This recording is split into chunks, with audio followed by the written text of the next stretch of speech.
Leo is a young man. He lives in a big city. One day, he wants to see the world. He takes a ship and starts a long trip across the sea. But one night, a big storm comes. The wind is strong, the waves are high, the ship breaks. Leo falls into the water. In the morning, he wakes up on a small island. He is tired, but he is alive. Leo looks around. There are trees, birds, and monkeys. But there are no people. He says, "I am alone. What can I do?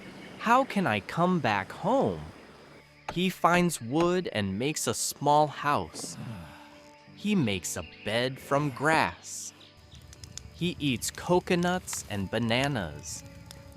He catches fish in the sea. Each day, he works hard. He builds a house. Leo makes some tools. He writes the days on a tree to understand how long he is on the island. One day, Leo sees a footprint in the sand. But it is not his. Who is here? He thinks. He hides and waits. Then he sees a man. The man is catching fish on the beach. Leo decides to speak to the man. "Hello? Do you speak English? What's your name?" The man doesn't understand Leo.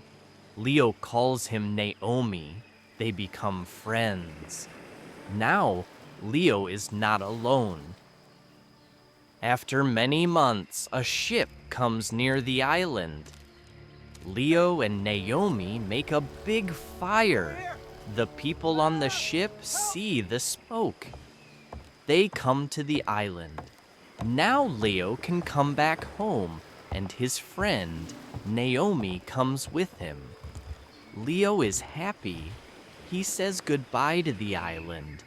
Now he knows, even alone, you can survive.